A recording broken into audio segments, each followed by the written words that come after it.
urduaudiobooks.com پر آپ سن رہے ہیں سیرت سرور عالم صلی اللہ علیہ وآلہ وسلم، جلد اول، تالیف مولانا سید ابوالعلا مودودی، آواز وجیح احمد صدیقی، پروڈیوسر اظہر نیاز۔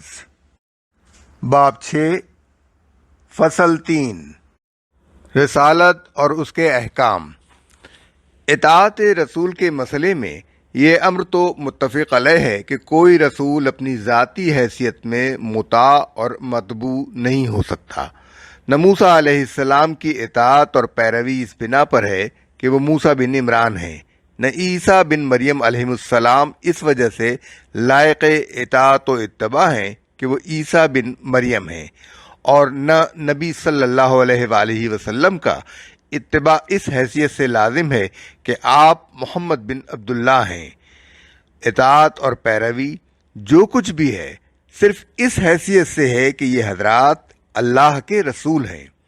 اللہ نے ان کو وہ علم حق عطا کیا جو عام انسانوں کو عطا نہیں کیا، اور ان کو وہ ہدایت بخشی جو عام انسانوں کو نہیں بخشی، اور ان کو دنیا میں اپنی رضا کے مطابق زندگی بسر کرنے کے وہ صحیح طریقے بتائے جن کو عام لوگ اپنی رائے، عقل یا انبیاء کے سوا دوسرے لوگوں کی رہنمائی سے معلوم نہیں کر سکتے۔ اب اختلاف جس امر میں واقع ہوتا ہے وہ یہ ہے کہ رسول کی اطاعت اور پیروی کس امر میں ہے اور کس حد تک ہے۔ ایک گروہ کا نقطۂ نظر۔ ایک گروہ کہتا ہے کہ اطاعت اور پیروی صرف اس کتاب کی ہے جو اللہ کی طرف سے اس کا رسول لے کر آتا ہے۔ تبلیغ کتاب کے بعد رسول کی حیثیت رسالت ختم ہو جاتی ہے۔ اس کے بعد وہ بھی ویسا ہی ایک انسان ہے جیسے دوسرے انسان۔ اگر دوسرے انسان امیر اور سردار قوم ہوں تو محض نظم و ضبط یعنی ڈسپلن کے لیے ان کی اطاعت لازم ہوگی، مگر مذہبی فریضہ نہ ہوگی۔ دوسرے اگر عالم، حکیم اور مقنن ہوں تو ان کے اوصاف کا لحاظ کرتے ہوئے ان کی پیروی کی جائے گی، اور یہ پیروی اختیاری ہوگی، واجب نہ ہوگی۔ یہی معاملہ رسول خدا کا بھی ہے۔ تبلیغ کتاب کے سوا دوسرے تمام معاملات میں رسول کی حیثیت محض شخصی ہے۔ بحیثیت ایک شخص کے اگر وہ امیر ہے تو اس کی اطاعت بالمشافہ ہے، نہ کہ دائمی۔ اگر وہ قاضی ہے تو اس کے فیصلے وہیں تک نافذ ہوں گے جہاں تک اس کے حدود قضا یعنی جیورسڈکشن ہیں۔ ان سے باہر زیادہ سے زیادہ ایک فاضل جج کی حیثیت سے اس کے فیصلے بطور ایک نظیر کے لیے جائیں گے، نہ کہ ایک شارع اور واضح قانون کی حیثیت سے۔ اگر وہ حکیم ہے تو اس کی زبان سے جو حکمت اور اخلاق کی باتیں نکلیں گی وہ اپنی قدر و قیمت کے لحاظ سے قبول کی جائیں گی، جس طرح دوسرے علماء اور عقلاء کی ایسی ہی باتیں قبول کی جاتی ہیں۔ محض اس بنا پر کہ وہ حامل منصب رسالت کی زبان سے نکلی ہیں وہ داخل دین نہیں سمجھی جائیں گی۔ اسی طرح اگر وہ ایک نیک سیرت انسان ہے اور اس کی زندگی اپنے اطوار، آداب اور معاملات کے اعتبار سے ایک بہترین زندگی ہے تو ہم بالاختیار اس کو نمونہ یعنی ماڈل بنائیں گے۔ جس طرح ایک غیر نبی کی اچھی زندگی نمونہ قرار دینے میں ہم مختار ہیں، لیکن اس کا کوئی عمل اور قول ہمارے لیے اخلاق، معاشرت، معیشت اور معاملات میں ایسا قانون نہ ہوگا جس کی پیروی ہم پر واجب ہو۔ دوسرے گروہ کا نقطۂ نظر۔ ایک دوسرا گروہ اس خیال میں تھوڑی سی ترمیم کرتا ہے۔ وہ کہتا ہے رسول کے ذمے صرف کتاب پہنچا دینا ہی نہ تھا، بلکہ کتاب کے احکام پر عمل کر کے دکھا دینا بھی تھا کہ امت اسی نمونے پر عامل ہو۔ لہذا عبادات و طاعات وغیرہ کے متعلق احکام کتاب کی جو تفصیلی عملی صورت رسول نے بتائی ہے اس کی پیروی بھی کتاب ہی کی پیروی ہے اور دینی فرض ہے۔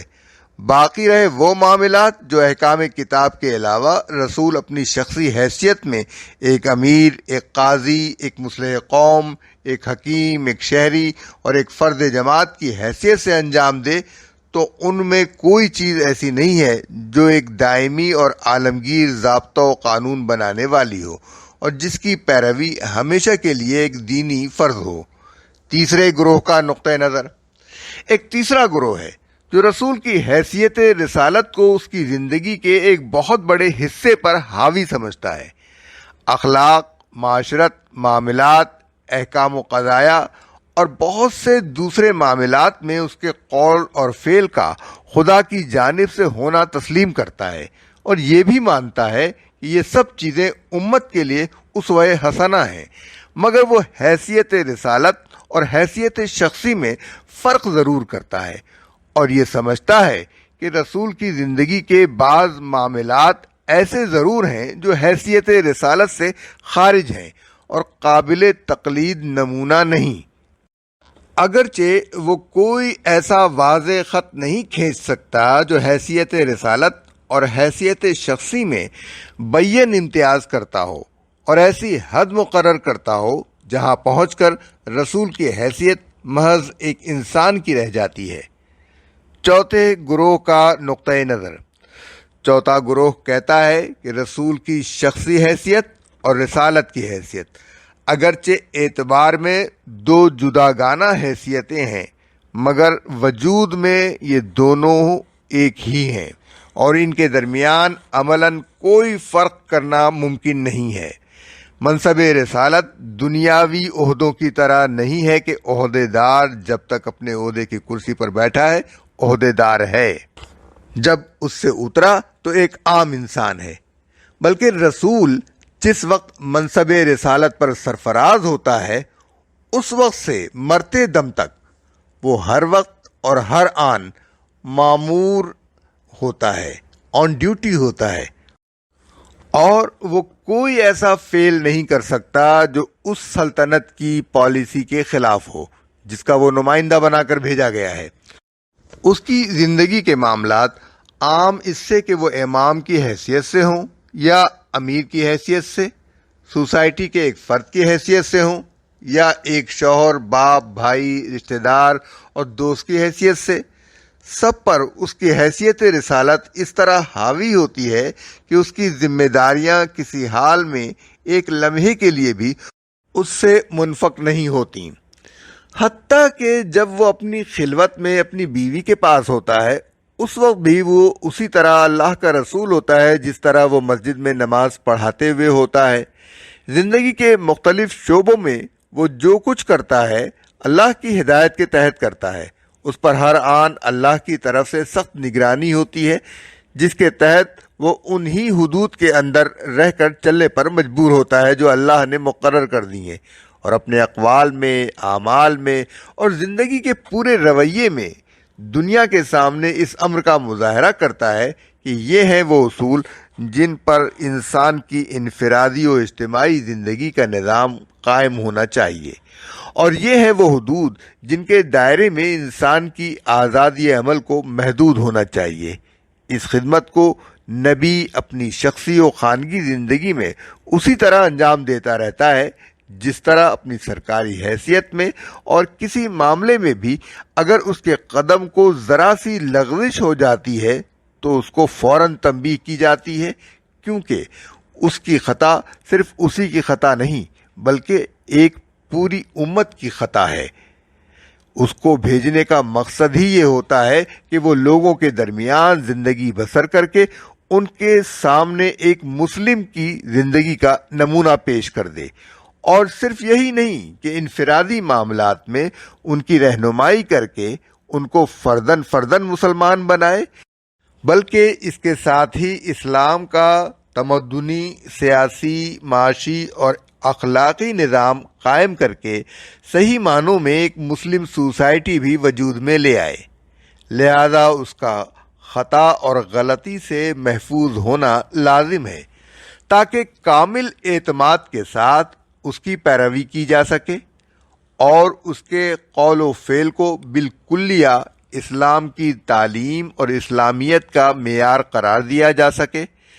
اس میں شک نہیں کہ نبی صلی اللہ علیہ وآلہ وسلم کے اقوال و افعال میں تقلید و تاسی کے لحاظ سے فرق مراتب ضرور ہے۔ بعض وجوب اور فرضیت کے درجے میں ہیں، بعض استحباب کے درجے میں، اور بعض ایسے ہیں جن کی حیثیت درجہ استکمال کی ہے۔ لیکن فی جملہ نبی کی پوری زندگی ایک ایسا نمونہ ہے جس کو اسی لیے پیش کیا گیا ہے کہ بنی آدم اپنے آپ کو اس کے مطابق ڈھالنے کی کوشش کریں۔ جو شخص اس نمونے کی مطابقت میں جتنا بڑھا ہوا ہوگا وہ اتنا ہی کامل انسان اور مسلمان ہوگا، اور جو اس کی مطابقت کے کم از کم ناگزیر مرتبے سے بھی گھٹ جائے گا وہ اپنی کوتاہی کے لحاظ سے فاسق و فاجر، گمراہ اور مغضوب ہوگا۔ میرے نزدیک یہی آخری گروہ حق پر ہے، اور میں قرآن اور عقل کی روشنی میں جتنا زیادہ غور کرتا ہوں اسی مسلک کی حقانیت پر میرا یقین بڑھتا جاتا ہے۔ بچپن سے انبیاء کی تربیت کا خصوصی اہتمام۔ انبیاء علیہ السلام کے جو حالات قرآن مجید میں بیان ہوئے ہیں ان کو دیکھنے سے مجھ کو نبوت کی حقیقت یہ نہیں معلوم ہوتی کہ اللہ تعالیٰ یکا یک راہ چلتے کسی کو پکڑ کر اپنی کتاب پہنچانے کے لیے مامور کر دیتا ہو، یا کسی شخص کو اس طور پر اپنی پیغام بری کے لیے مقرر کرتا ہو کہ وہ ایک جز وقتی مزدور یعنی پارٹ ٹائم ورکر ہے جو مقررہ اوقات میں ایک مقرر کام کر دیتا ہے اور اس کام کو ختم کرنے کے بعد آزاد ہوتا ہے کہ جو چاہے کرے۔ برعکس اس کے میں دیکھتا ہوں کہ اللہ نے جب کسی قوم میں نبی بھیجنا چاہا ہے تو خاص طور پر ایک شخص کو اسی لیے پیدا کیا ہے کہ وہ نبوت کی خدمت انجام دے، اس کے اندر انسانیت کی وہ بلند ترین صفات اور وہ اعلیٰ درجے کی ذہنی اور روحانی قوتیں ودیت کی ہیں جو اس اہم ترین منصب کو سنبھالنے کے لیے ضروری ہیں۔ پیدائش کے وقت سے خاص اپنی نگرانی میں اس کی پرورش اور تربیت کرائی ہے۔ نبوت عطا کرنے سے پہلے اس کے اخلاقی عیوب سے، گمراہیوں اور غلط کاریوں سے محفوظ رکھا ہے، خطرات اور مہلکوں سے اس کو بچایا ہے، اور ایسے حالات میں اس کی پرورش کی ہے جن میں اس کی استعداد نبوت قوت سے ترقی کر کے فعلیت کی طرف بڑھتی رہی ہے۔ پھر جب وہ اپنے کمال کو پہنچ گیا ہے تو اس کو خاص اپنے پاس سے علم اور قوت فیصلہ یعنی ججمنٹ اور نور ہدایت عطا کر کے منصب نبوت پر مامور کیا ہے، اور اس سے اس طرح یہ کام لیا ہے کہ اس منصب پر آنے کے بعد سے آخری سانس تک اس کی پوری زندگی اسی کام کے لیے وقف رہی ہے۔ اس کے لیے دنیا میں تلاوت آیات اور تعلیم کتاب و حکمت اور تزکیہ نفوس کے سوا کوئی مشغلہ نہیں رہا ہے۔ رات دن اٹھتے بیٹھتے چلتے پھرتے اس کو یہی دھن رہی ہے کہ گمراہوں کو راہ راست پر لائے اور راہ راست پر آ جانے والوں کو ترقی کی اعلیٰ منزلوں پر جانے کے قابل بنائے۔ وہ ہمیشہ ایک ہمہ وقتی ملازم، ہول ٹائم سرونٹ رہا ہے جس کو کبھی چھٹی نہیں ملی اور نہ کبھی اس کے لیے اوقات کار ورکنگ آورز مقرر کیے گئے۔ اس پر خدا کی طرف سے شدید نگرانی مقرر رہی ہے کہ خطا نہ کرنے پائے۔ ہوائے نفس کے اتباع اور شیطانی وساوس سے اس کی سخت حفاظت کی گئی ہے، اور معاملات کو بالکل اس کی بشری عقل اور اس کے انسانی اجتہاد پر نہیں چھوڑ دیا گیا، بلکہ جہاں بھی اس کی خواہش یا اس کے اجتہاد نے خدا کے مقرر کیے ہوئے خط مستقیم سے بال برابر بھی جنبش کی ہے وہیں اس کو ٹوک کر سیدھا کر دیا گیا ہے، کیونکہ اس کی پیدائش اور اس کی بعثت کا مقصد ہی یہ رہا ہے کہ خدا کے بندوں کو سوائے سبیل اور صراط مستقیم پر چلائے۔ اگر وہ اس خط سے یکسر منہ بھی ہٹتا تو عام انسان میلوں اس سے دور نکل جاتے۔ یہ جو کچھ کہہ رہا ہوں اس کے لفظ لفظ پر قرآن گواہ ہے۔ نمبر 1، یہ بات کہ انبیاء علیہم السلام پیدائش سے پہلے ہی نبوت کے لیے نامزد کر دیے جاتے تھے اور ان کو خاص طور پر اسی مقصد کے لیے پیدا کیا جاتا تھا، متعدد انبیاء کے احوال سے معلوم ہوتی ہے۔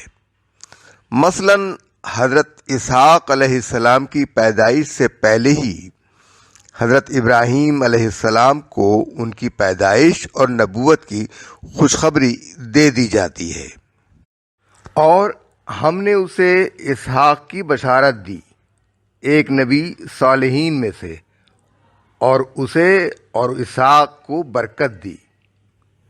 سورہ صافات آیات 110 تا 112۔ حضرت یوسف علیہ السلام کے متعلق بچپن ہی میں حضرت یعقوب علیہ السلام کو معلوم ہو جاتا ہے کہ اللہ تعالیٰ ان کو برگزیدہ کرنے اور ابراہیم اور اسحاق علیہ السلام کی طرح ان پر اپنی نعمت کا اتمام کرنے والا ہے۔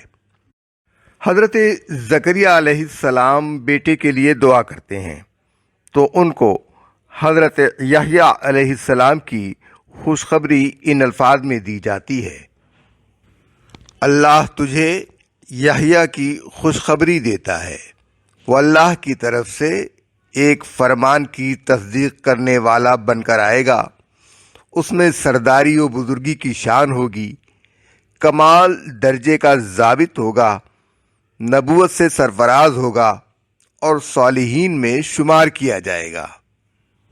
سورہ آل عمران آیت 39۔ حضرت مریم کے پاس خاص طور پر فرشتہ بھیجا جاتا ہے کہ ان کو ایک پاک طینت لڑکے غلام ذکی کی خوشخبری دے، اور جب ان کے وضع حمل کا وقت آتا ہے تو خاص حق تعالی کی طرف سے ان کی زچگی کے انتظامات ہوتے ہیں۔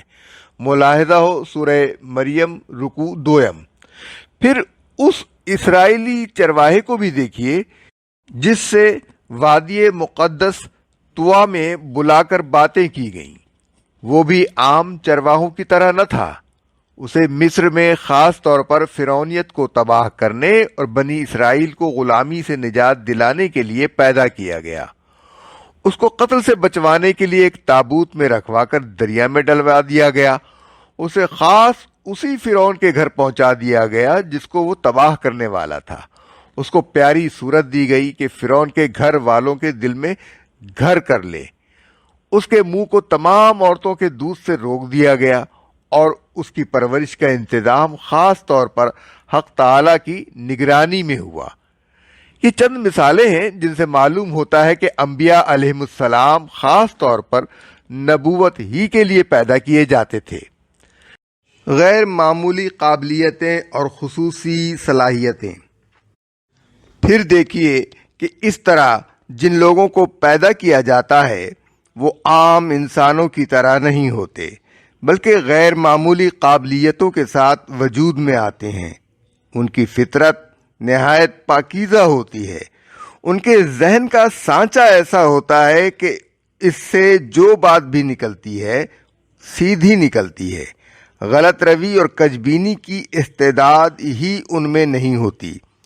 وہ جبلی طور پر ایسے بنائے جاتے ہیں کہ بلا ارادہ اور بلا کسی غور و فکر کے محض حواس اور وجدان انٹیوشن سے وہ ان صحیح نتائج پر پہنچ جاتے ہیں جن پر دوسرے انسان غور و فکر کے بعد بھی نہیں پہنچ سکتے۔ ان کے علوم کسبی نہیں ہوتے بلکہ جبلی و وہبی ہوتے ہیں۔ حق اور باطل، صحیح اور غلط کا امتیاز ان کی عین سرشت میں ودیت کیا جاتا ہے۔ وہ فطرتاً صحیح سوچتے ہیں، صحیح بولتے ہیں۔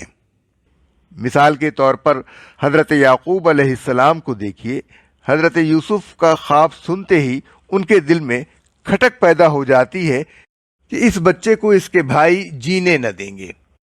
برادران یوسف ان کو کھیل کے لیے لے جانا چاہتے ہیں تو حضرت یعقوب علیہ السلام نہ صرف ان کی بری نیت کو بھانپ جاتے ہیں بلکہ ان کو ٹھیک وہ بہانہ بھی معلوم ہو جاتا ہے جو بعد میں وہ بنانے والے تھے۔ فرماتے ہیں تمہارا اسے لے جانا مجھے شاق گزرتا ہے، اور مجھے اندیشہ ہے کہ کہیں اسے بھیڑیا نہ پھاڑ کھائے کہ جب تم اس سے غافل ہو۔ پھر جب یوسف علیہ السلام کے بھائی خون کا بھرا ہوا کرتا لا کر دکھاتے ہیں تو حضرت یعقوب علیہ السلام دیکھ کر فرماتے ہیں، بلکہ تمہارے نفس نے تمہارے لیے ایک بڑے کام کو آسان بنا دیا۔ اچھا، صبر کروں گا اور بخوبی صبر کروں گا۔ جو بات تم بنا رہے ہو اس پر اللہ ہی سے مدد مانگی جا سکتی ہے۔ اسی طرح جب برادران یوسف مصر سے واپس آ کر کہتے ہیں کہ آپ کے بیٹے نے چوری کی ہے، اور یقین دلانے کے لیے یہاں تک عرض کرتے ہیں کہ اس بستی کے لوگوں سے پوچھ لیجئے جہاں سے ہم آ رہے ہیں، تو حضرت یعقوب علیہ السلام پھر وہی جواب دیتے ہیں کہ یہ تمہارے نفس کا دھوکہ ہے۔ بیٹوں کو پھر مصر بھیجتے ہیں اور فرماتے ہیں کہ جاؤ اور جا کر یوسف اور اس کے بھائی کا پتہ چلاؤ۔ گویا سالہ سال گزر جانے کے بعد بھی ان کو یقین ہے کہ حضرت یوسف علیہ السلام زندہ ہیں اور مصر ہی میں موجود ہیں۔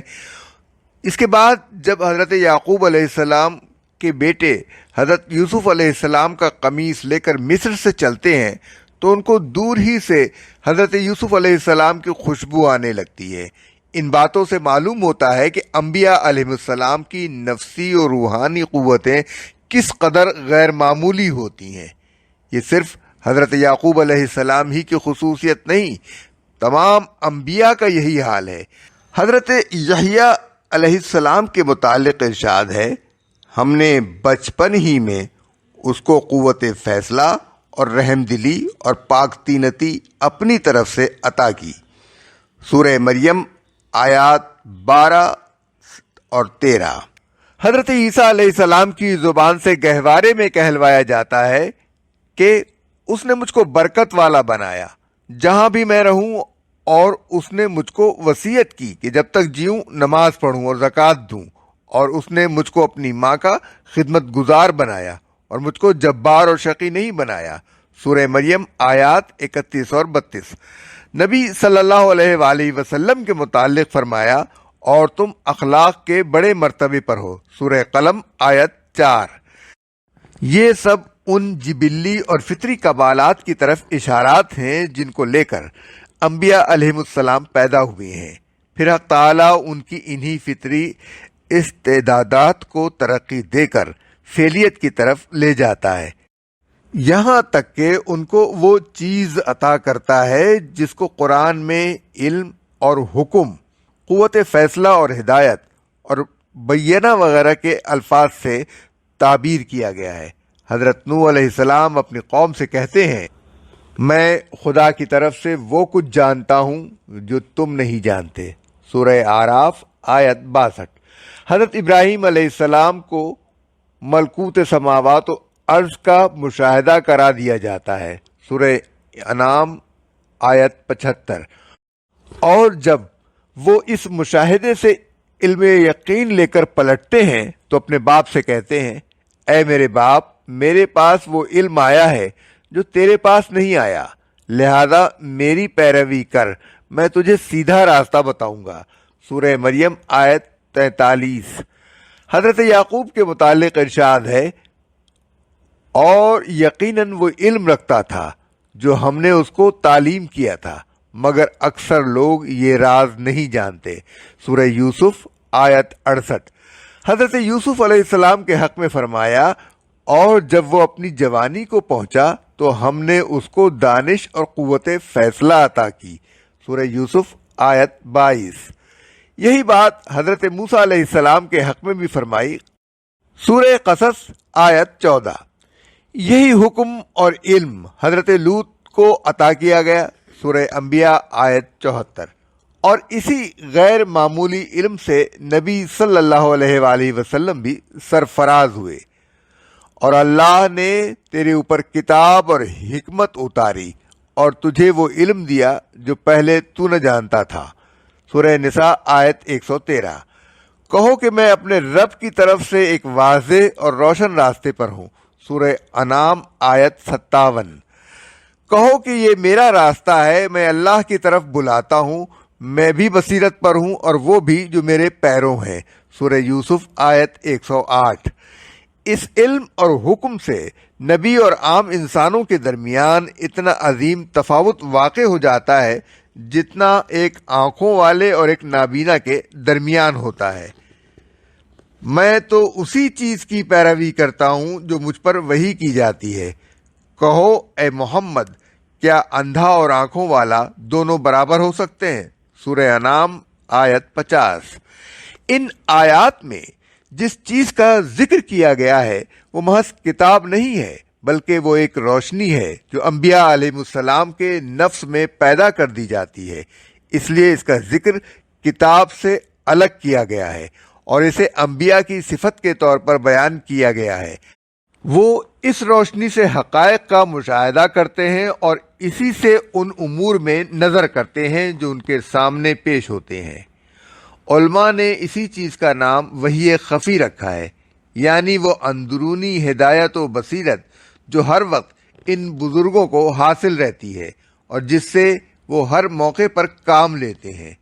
دوسرے لوگ غور و فکر کے بعد جن باتوں کی تہ تک نہیں پہنچ سکتے اور جن امور میں حق و ثواب معلوم نہیں کر سکتے، ان میں نبی کی نظر اللہ کی دی ہوئی بصیرت اور روشنی کے زور سے آنے واحد میں تہ تک پہنچ جاتی تھی۔ خدا کی طرف سے نگرانی اور حفاظت کا انتظام۔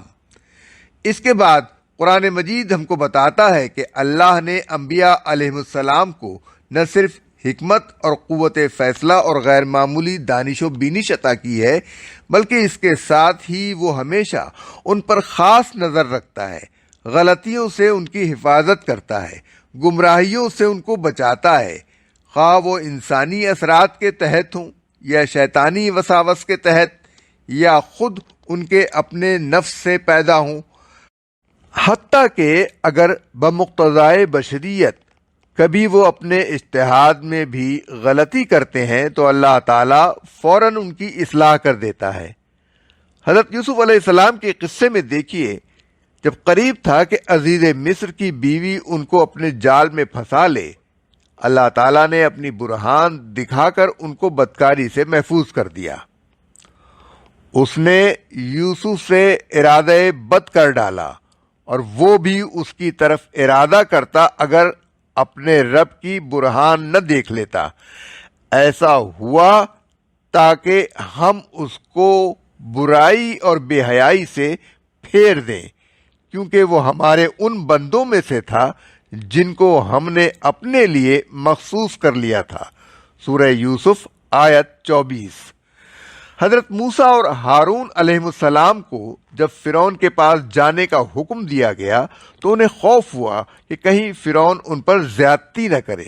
اس پر حق تعالی نے فرمایا، کچھ خوف نہ کرو، میں تمہارے ساتھ ہوں اور سب کچھ سن اور دیکھ رہا ہوں۔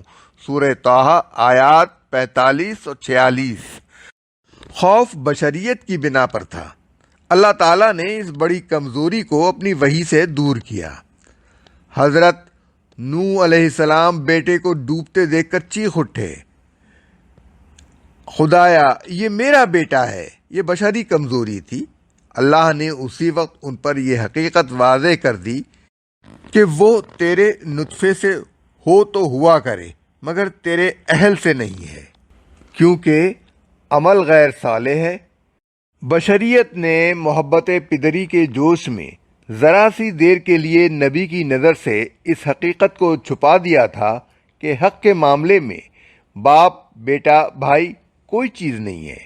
اللہ تعالیٰ نے وحی کے ذریعے سے اس وقت آنکھوں پر سے پردہ اٹھا دیا اور حضرت نوح علیہ السلام مطمئن ہو گئے۔